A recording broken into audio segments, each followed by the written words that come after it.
Terima kasih kepada moderator. Pertama, saya akan menjelaskan mengenai pengertian kebijakan moneter. Istilah yang barangkali sudah tak asing dalam pemberitaan ekonomi, di mana kebijakan moneter adalah keputusan yang diambil oleh pemerintah dalam rangka menunjang aktivitas ekonomi melalui berbagai hal yang berkaitan dengan penetapan jumlah peredaran uang di masyarakat. Tujuan utama kebijakan moneter ini adalah menjaga kestabilan ketersediaan uang suatu negara untuk pengendalian ekonomi secara makro agar tercipta kestabilan ekonomi dengan mengatur jumlah uang yang beredar. Didasari pada Undang-Undang Nomor 23 Tahun 1999 mengenai kebijakan moneter Bank Indonesia. Kebijakan moneter di Indonesia bisa diperhatikan melalui kebijakan diskonto, suku bunga bank, dan sebagainya. Selanjutnya, saya akan menjelaskan mengenai tujuan dari kebijakan moneter, sebagaimana yang dijelaskan dalam Undang-Undang Nomor 3 Tahun 2004 tentang kebijakan moneter Bank Indonesia. Tujuan kebijakan moneter yang utama yakni menjaga kestabilan nilai rupiah. Demi mewujudkan hal tersebut, banyak aspek yang berpengaruh dalam pengambilan keputusan kebijakan moneter Bank Indonesia. Di bawah ini, berbagai tujuan kebijakan moneter akan saya paparkan. Yang pertama adalah menjamin stabilitas ekonomi. Tujuan kebijakan moneter adalah menjaga stabilitas ekonomi melalui pengaturan dan penetapan terkait peredaran uang di masyarakat. Pertumbuhan ekonomi suatu negara harus berjalan dengan terkontrol dan berkelanjutan. Kedua, mengendalikan inflasi. Agar inflasi dapat ditekan, maka Bank Indonesia menetapkan kebijakan bertujuan mengurangi uang yang beredar di masyarakat dan menjaga ketersediaan uang di bank. Ketiga, meningkatkan lapangan pekerjaan. Tujuan kebijakan moneter Bank Indonesia berikutnya yaitu meningkatkan lapangan pekerjaan. Kestabilan peredaran uang membuat aktivitas produksi meningkat, sehingga hal ini mampu menyerap tenaga kerja dengan ketersediaan lapangan pekerjaan. Selanjutnya yaitu melindungi stabilitas harga barang di pasar. Tujuan kebijakan moneter diharapkan mampu melindungi stabilitas harga pasar. Kestabilan harga ini bisa diatur melalui keseimbangan peredaran uang, permintaan barang, dan produksi barang. Lalu, menjaga keseimbangan neraca pembayaran internasional. Kebijakan moneter tidak hanya berpengaruh terhadap aktivitas ekonomi dalam negeri saja, namun juga luar negeri. Salah satu tujuan kebijakan moneter adalah menjaga keseimbangan neraca pembayaran internasional. Oleh sebab itu, tak heran pemerintah sering melakukan devaluasi dalam hal ini. Selanjutnya, mendorong pertumbuhan ekonomi. Seluruh dampak atas kebijakan moneter diharapkan mampu mendorong pertumbuhan ekonomi, sebab demi mencapai tujuan tersebut diperlukan berbagai kesuksesan tiap komponen, misalnya seperti tersedia lapangan pekerjaan, kontrol tingkat inflasi, aktivitas produksi, dan permintaan barang, serta lainnya. Terima kasih, itulah materi yang saya paparkan. Saya kembalikan kepada moderator.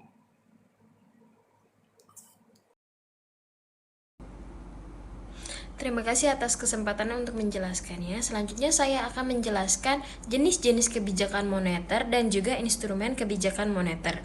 Yang pertama adalah jenis-jenis kebijakan moneter. Dalam mengambil keputusan terkait peredaran uang, Bank Indonesia menggunakan dua jenis kebijakan moneter. Yang pertama adalah kebijakan moneter ekspansif. Jenis kebijakan moneter yang melakukan pengelolaan dan pengaturan peredaran uang dalam aktivitas ekonomi disebut kebijakan moneter ekspansif. Dalam hal ini, tujuan utamanya meningkatkan peredaran uang di masyarakat sehingga roda perekonomian meningkat. Wujud dari jenis kebijakan moneter ini melalui peningkatan pembelian sekuritas pemerintah oleh Bank Indonesia, penurunan suku bunga, menurunkan persyaratan cadangan untuk bank. Dampak kebijakan ini tidak hanya merangsang kegiatan bisnis atau daya beli konsumen, tetapi juga mengurangi tingkat pengangguran. Jenis kebijakan yang kedua adalah kebijakan moneter kontraktif. Berikutnya, jenis kebijakan moneter adalah kebijakan moneter kontraktif di mana kebijakan diambil sebagai langkah mengurangi peredaran uang di masyarakat saat terjadinya inflasi. Hal ini diwujudkan melalui penjualan obligasi pemerintah, peningkatan suku bunga, dan meningkatkan persyaratan cadangan untuk bank. Selanjutnya, saya akan menjelaskan mengenai instrumen kebijakan moneter. Seperti diketahui, kebijakan moneter adalah kebijakan ekonomi terhadap kontrol peredaran uang dan pertumbuhan ekonomi. Ukuran utama sebagai variabel makroekonomi yaitu tingkat pengangguran dan inflasi. Saat suku bunga tinggi, otomatis akan menarik masyarakat untuk menyimpan uangnya di perbankan atau instrumen lainnya ketimbang menggunakannya untuk konsumsi. Namun tidak hanya itu, masih ada instrumen kebijakan moneter lainnya, seperti kebijakan diskonto atau discount rate. Kebijakan diskonto merupakan instrumen kebijakan moneter yang mengukur melalui tingkat suku bunga bank, kondisi di mana bank-bank umum meminjamkan dana kepada Bank Indonesia selaku bank sentral, membuat peredaran jumlah uang teratur. Ketika peredaran uang harus ditingkatkan, maka Bank Indonesia menurunkan suku bunga pinjaman. Sebaliknya, suku bunga kredit bank akan dinaikkan ketika peredaran uang harus dikurangi. Yang kedua, ada operasi pasar terbuka. Ketika pemerintah mengontrol peredaran uang melalui penjualan atau pembelian surat-surat berharga milik pemerintah, maka yang dijadikan instrumen kebijakan moneter adalah operasi terbuka. Saat Bank Indonesia ingin mengurangi peredaran uang, maka pemerintah menjual surat berharga. Sebaliknya, ketika peredaran uang harus ditingkatkan, maka pemerintah membeli surat berharga. Yang ketiga adalah kebijakan rasio cadangan wajib. Saat Bank Indonesia ingin mengurangi cadangan kas uang bank, maka uang diedarkan di masyarakat melalui pinjaman. Sementara, bila cadangan kas uang bank harus ditambah, uang yang berada di masyarakat ditarik dengan peningkatan suku bunga ditabung. Selanjutnya adalah penetapan suku bunga acuan. Dalam mencapai tujuan kebijakan moneter, maka Bank Indonesia memiliki wewenang dalam mengendalikan peredaran uang melalui suku bank. Besaran suku bunga yang ditetapkan oleh Bank Indonesia akan menjadi acuan bank umum di seluruh Indonesia dalam menjalankan aktivitasnya. Oleh karena itu, instrumen kebijakan moneter adalah penetapan suku bunga acuan. Yang terakhir adalah imbauan moral. Instrumen terakhir kebijakan moneter adalah imbauan moral. Dalam hal ini, Bank Indonesia selaku bank sentral mengimbau seluruh bank umum untuk menjalankan kebijakan penurunan atau peningkatan suku bunga pinjaman. Sekian yang dapat saya sampaikan mengenai jenis-jenis dan instrumen kebijakan moneter. Terima kasih. Baik, selanjutnya perkenalkan saya Ai Febrianti akan menjelaskan mengenai contoh kebijakan moneter di Indonesia. Dalam praktiknya banyak sekali aturan yang terselenggara akibat dari kebijakan moneter di Indonesia. Nah, berikut contoh kebijakan moneter di Indonesia. Yang pertama yaitu pelaksanaan kredit langsung oleh Bank Indonesia. Pertama, contoh kebijakan moneter adalah Bank Indonesia mengadakan kredit langsung. Pemberian kredit langsung kepada berbagai sektor atau proyek yang memerlukan dana secara mendesak. Hal ini dapat meningkatkan jumlah uang yang beredar karena harus membiayai kegiatan dengan segera. Yang kedua yaitu penyediaan fasilitas overdraft.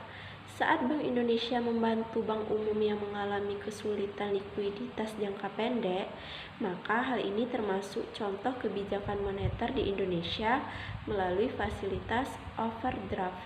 Bantuan yang diberikan berupa pinjaman jangka pendek dengan suku bunga tinggi.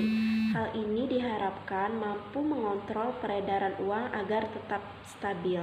Yang ketiga yaitu penerbitan surat utang negara. Selanjutnya, contoh kebijakan moneter adalah menerbitkan surat utang negara. Dalam hal ini, pemerintah berusaha menghimpun dana dari masyarakat agar uang yang beredar di masyarakat mengalami penurunan. Yang keempat yaitu program intervensi rupiah. Nah, program ini merupakan contoh kebijakan moneter di Indonesia yang dilakukan oleh Bank Indonesia dengan cara proses pinjam meminjam dana secara langsung di pasar uang antar bank dalam periode 7 hari. Hal ini dilakukan sebagai upaya mendukung instrumen kegiatan operasi pasar terbuka. Selanjutnya, saya akan menjelaskan mengenai stabilitas harga. Stabilitas harga atau price stabilization yaitu tindakan mempertahankan suatu harga barang atau jasa pada tingkat tertentu yang dilakukan oleh pemerintah pada saat tingkat laju inflasi yang tinggi sebagai upaya di dalam menstabilkan harga barang dan jasa tersebut selama periode tertentu. Stabilitas harga juga merupakan salah satu komponen penting dalam menjaga keseimbangan makroekonomi. Ya, apa sih pengertian inflasi? Inflasi dapat digambarkan sebagai peningkatan terus-menerus pada tingkat harga umum. Jadi, inflasi adalah suatu fenomena kenaikan harga pada barang-barang umum. Dalam beberapa kasus, inflasi dapat digunakan untuk mendorong pengeluaran dalam perekonomian.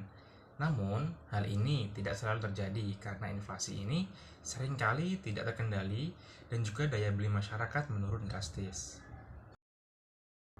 Nah, selanjutnya adalah dampak inflasi. Inflasi tergantung pada tingkat keparahannya, memiliki kemampuan untuk mengganggu perekonomian. Ada distribusi pendapatan yang tidak merata dan juga dapat mempengaruhi banyak sektor dalam perekonomian. Contohnya adalah berefek pada berbagai kelompok ekonomi, berefek pada belanja pemerintah, dan juga berefek kepada tabungan dan juga investasi. Baik, selanjutnya saya akan menjelaskan mengenai mengontrol inflasi. Jika tingkat inflasi dalam perekonomian melampaui tingkat yang tidak terkendali, pemerintah harus melakukan intervensi dengan kebijakan untuk membantu menstabilkan perekonomian. Karena inflasi adalah hasil dari pengeluaran yang terlalu banyak pada perekonomian. Kebijakan dibuat untuk membatasi pertumbuhan uang. Berikut pembahasannya. Yang pertama yaitu kebijakan moneter. Kebijakan moneter adalah alat yang digunakan oleh pemerintah untuk mengontrol jumlah uang yang beredar dalam perekonomian. Kebijakan moneter menggunakan suku bunga untuk mengontrol jumlah uang dalam perekonomian. Yang kedua yaitu operasi pasar terbuka. Ketika terjadi inflasi yang tinggi dalam perekonomian, jumlah uang yang diciptakan oleh lembaga keuangan perlu dibatasi. Federal Reserve Bank menurunkan pasokan uang dengan menjual sekuritas besar mereka kepada publik, khususnya ke dealer sekuritas. Yang ketiga yaitu meningkatkan persyaratan cadangan. Persyaratan referensi mengacu pada jumlah uang yang harus dimiliki bank komersial untuk disimpan di Federal Reserve Bank. Persyaratan cadangan yang rendah berarti bank memiliki lebih banyak uang untuk dipinjamkan yang dapat meningkatkan jumlah uang yang diambil. Yang keempat yaitu tingkat diskon ulang. Tingkat potongan kembali adalah tingkat bunga yang dibebankan oleh bank komersial. Bank komersial meminjam dari Federal Reserve dengan imbalan surat promes. Sebagai gantinya, Bank Federal meningkatkan setoran bank. Tingkat rediskon mengontrol biaya bank untuk menambahkan cadangan tambahan.